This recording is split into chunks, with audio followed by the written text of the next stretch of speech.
Right, well, we're finally leaving Sussex, heading towards Gloucestershire for the badger vaccination training course. We're spending 4 days in Gloucestershire learning how to catch badgers and vaccinate them, and all the necessary rules and regulations that go along with it, and also learning obviously how to deal with the setup of all the traps, the pre-baiting and everything else, and the whole sort of legal procedure involved. So nervous, to say the least. It's like going back to school really, but we're fingers crossed going to learn plenty, and we'll come along having passed the course. And I'm just hoping that we can then start vaccinating badgers across East Sussex and saving them from being culled, and fingers crossed give farmers an alternative, a positive alternative, than having to slaughter thousands of badgers.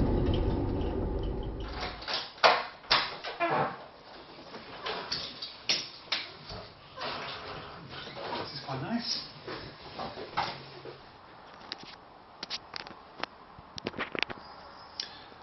Right, we're finally here at the travel lodge. We're in somewhere in Gloucestershire, really not sure where.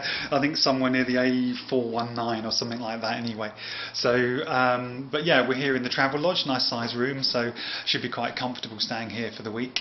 So it's taken us a good 3 hours to get along the motorway here. The traffic's been quite good actually, so fingers crossed we can now relax for the rest of the evening, but we will be swatting up on some of the issues we've got to look at tomorrow. So mainly I think tomorrow we've got to do some theory work basically, so looking at some of the issues regarding like an overview of the history of badgers' involvement in TB, why badgers are a good potential TB reservoir for cattle, evidence of badgers contributing to TB in cattle, a lot of those issues which you know, it's going to be difficult to see whether or not I agree with all of these issues, and I'm just hoping that it's not going to end up with being sort of too anti-badger or anything like that. I just hope it's going to be more science-based, and that it's, you know, and it's not just going to be using a badger as a scapegoat. That's my only worry. But you know, I'm hoping we're going to learn something. I'm hoping this course is going to be beneficial, and that's what's at the back of my mind. So we'll sit through tomorrow. You know, we'll also be looking at things like licensing, legal issues, and badger ecology, which I'm actually looking forward to that bit. You know, I've spent many years sort of dealing with badgers, so it'll be interesting to see what they've got to say, and looking at some of the studies that have been done here on the badgers. So fingers crossed, it should be an eventful few days. So, but I'm going to be keeping an eye out for the wood pigeons that seem to be eating the elderberries outside my window.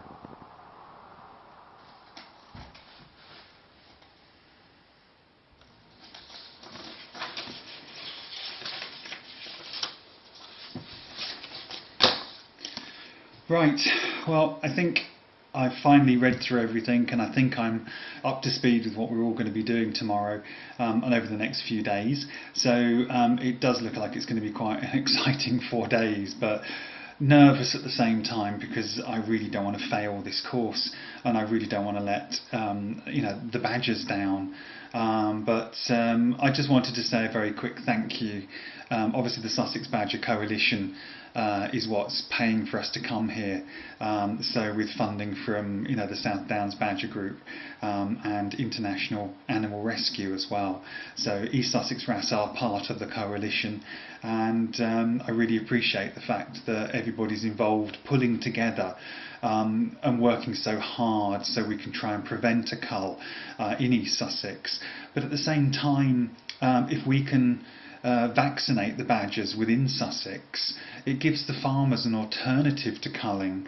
So even if culling isn't going to come to this area, vaccinating badgers could well help farmers reduce down the risk to cattle, and also help the badgers out. So if it helps prevent the badgers from getting TB, then that's even better news. So it's hopefully a win-win situation. So anyway, but it's now 9:15. I think I'm going to sort of put my paperwork away and chill out and get some sleep in time for tomorrow morning's early start.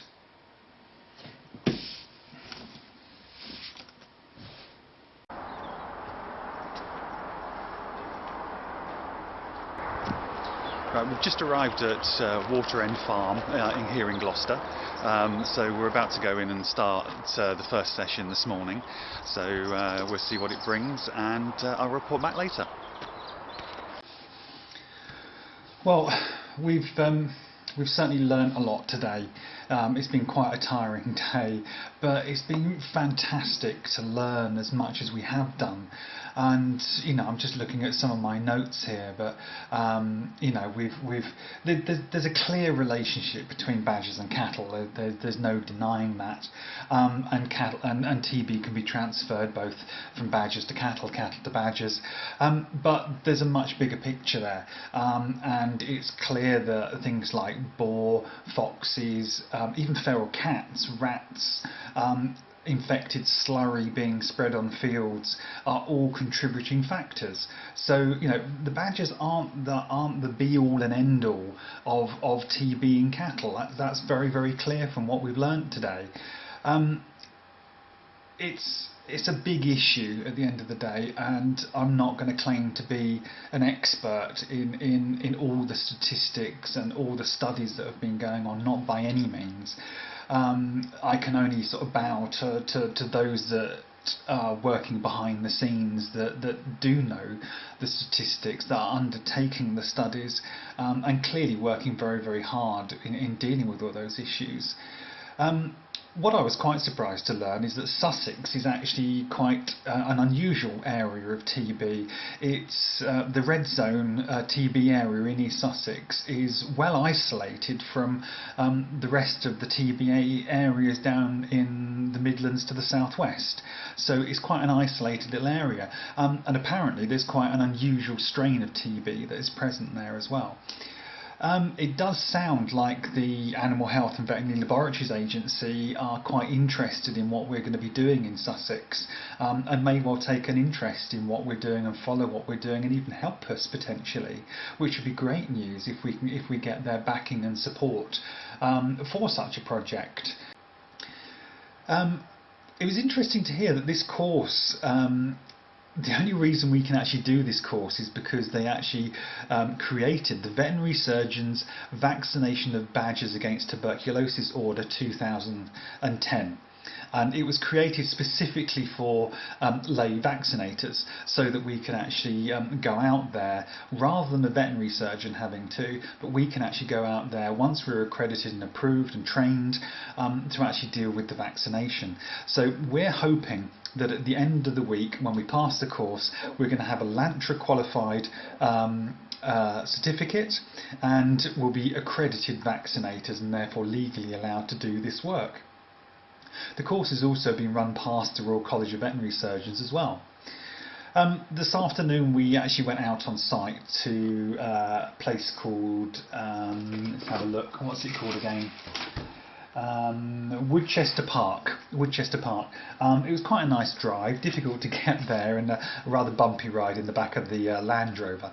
And we looked at a lot of issues around badger sets, how to dig the traps in, how to identify if they're active sets, how to bait them, different ways of setting the traps, and we also looked at health and safety, and surveying for badger sets, and various other issues as well. So we've learned a hell of a lot, and that's just day one.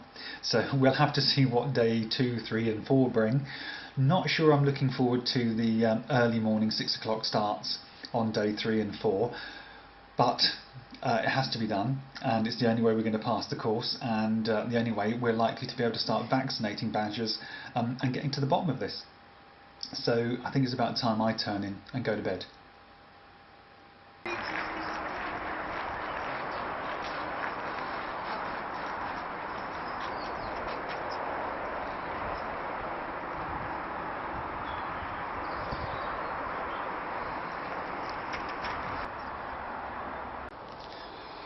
Right, I've just come out for a quick break.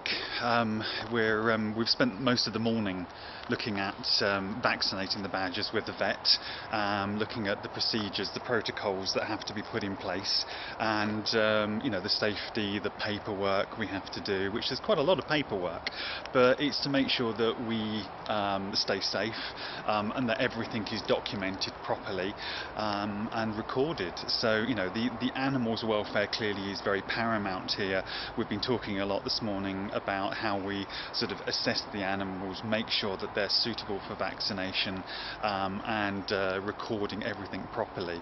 So there's a lot to take in, and later this morning we're going to be doing some practicing of giving intramuscular injections on little gel pads, and then this afternoon after lunch we'll be looking at actually setting the traps in preparation for doing some vaccination of the badgers very early tomorrow morning. So I'm going to head back inside and see how it goes.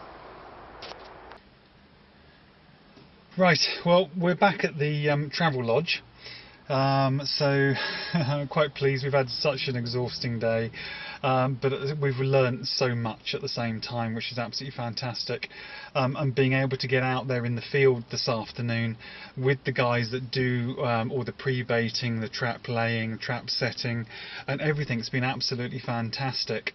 Really to be able to see multiple sites, multiple traps, multiple locations where you can see the differences and find out why traps have been laid at certain locations, the angles they're placed, the positions they're placed in relation to runs and sets, etc., has been absolutely valuable. I've learned so much today. It's been absolutely fantastic.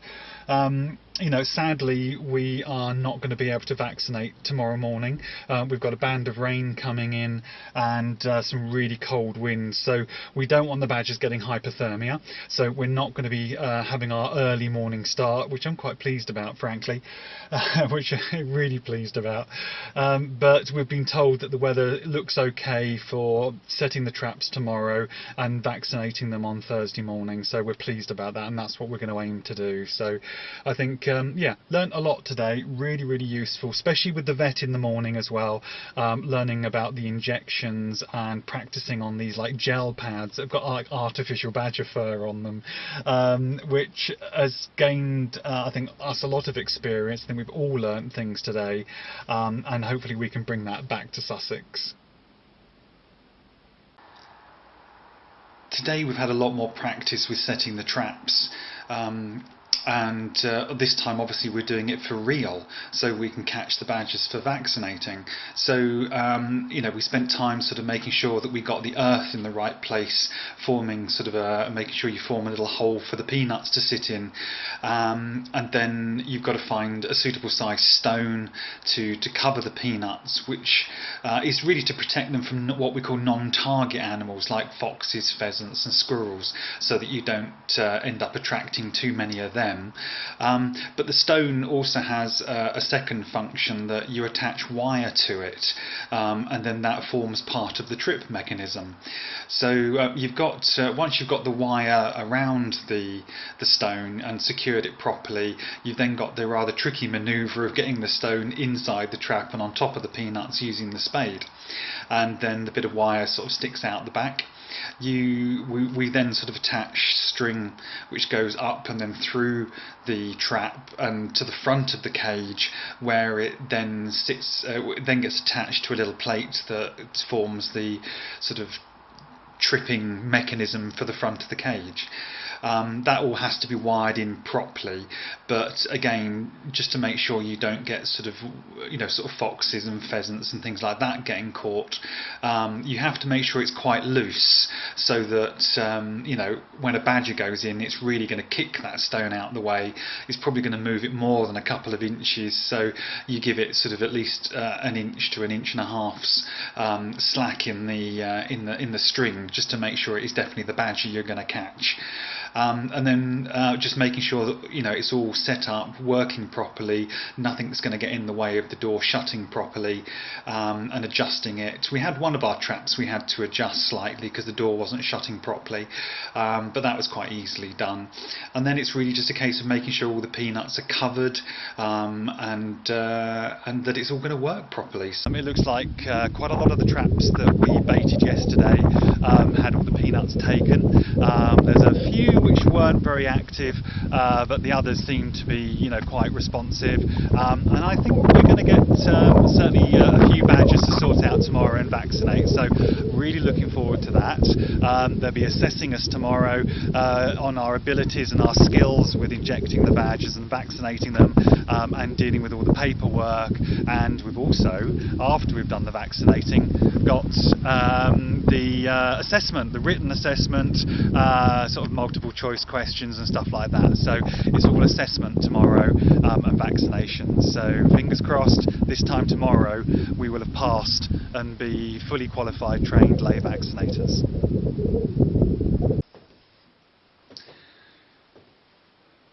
Well, it's about 5:30 in the morning now, and we've got up on our last day on the badger vaccination training course. As you can see, it's dark outside, and we're just about to get up and go out and meet the guys that will be vaccinating with us this morning and teaching us with real, obviously, badgers, see how many we've caught overnight, and try and wake up as well. So I'll talk to you later.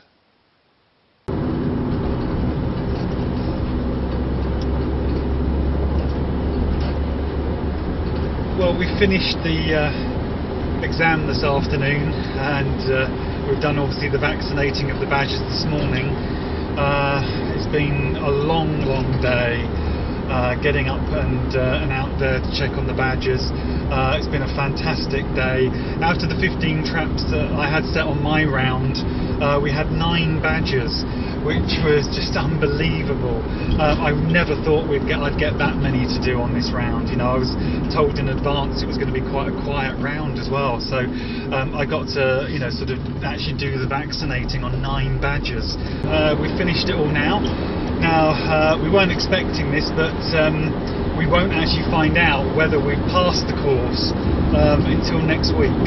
So they've got to basically discuss, between those that did the practical assessments and then the exam sort of thing at the end. So once they've sat down and assessed us all, we should hopefully then find out whether we've passed next week. So looking forward to that. It's been real fun. A big thank you to everybody on the badger vaccine deployment programme. It's been a really fun week. Learned a hell of a lot, and fingers crossed we can now bring vaccinating to Sussex badgers and save a hell of a lot of badgers' lives, and also, and quite importantly, help support the farming community, try and help prevent cattle from getting TB, and reduce down the incidence of cattle with TB as a result of sort of badgers. So fingers crossed we can make a real difference here, and that is the most positive thing that's come out of this. So I think we're all very drained, very tired, so I think we're all going home and going to crash out. So yeah.